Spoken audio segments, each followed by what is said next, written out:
But one particular picture I wanted to show you today, right away off the top, is a picture where we had some time release photography, time-based photography, where they leave the shutter open and let the light kind of soak into the camera. And what we find is that for some reason, the chemtrail ugly cloud that appears on the horizon that hides this phenomenon from us is not able to stop all the light from these objects and from these colors. And so this was a shocking photograph that I found extremely interesting in the fact that it kind of shows on the northern, I believe it's the northern hemisphere, I could be wrong, pointing north, that we have this strange plume cloud objects in our local neighborhood. Similarly, I wanted to go back to this plume, and again, the Thunderbolts Project is a good place to look at some of this stuff. So take a look at Thunderbolts Project and we'll explain some of that phenomenon.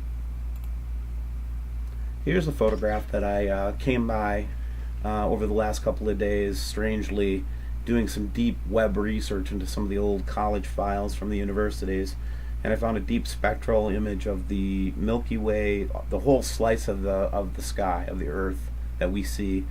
And it was a deep infrared, and we know that when these objects were far away from us, infrared was the only way to see them.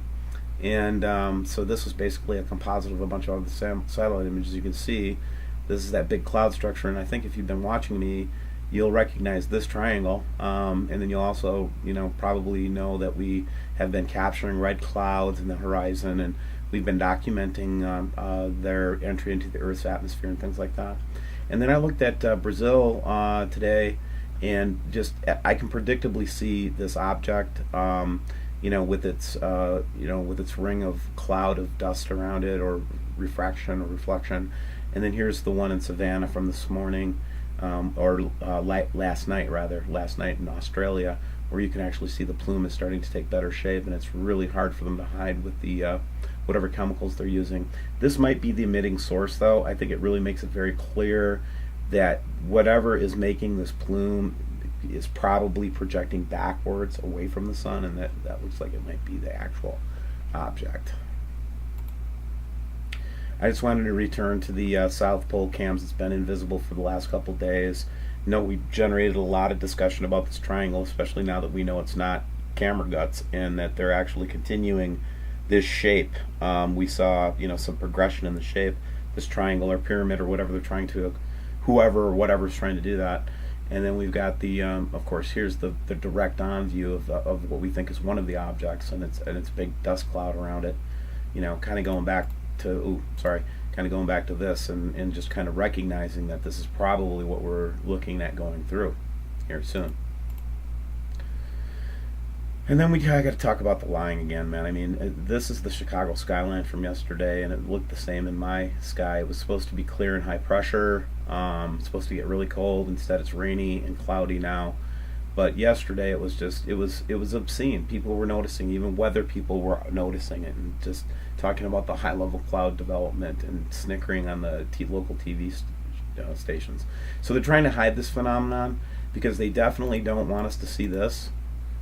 That would scare a lot of people, I think, or they don't want us to see this. And then finally, just want to make sure that, if you want to read through this, just stop it and read it. This is kind of my hope, that you use this not to be afraid, but to use it as an opportunity for you to grow close to your God, because she wants to really wants to bring you into his arms, and this loving God adores and cherishes you. And I don't care about your religious background and belief system.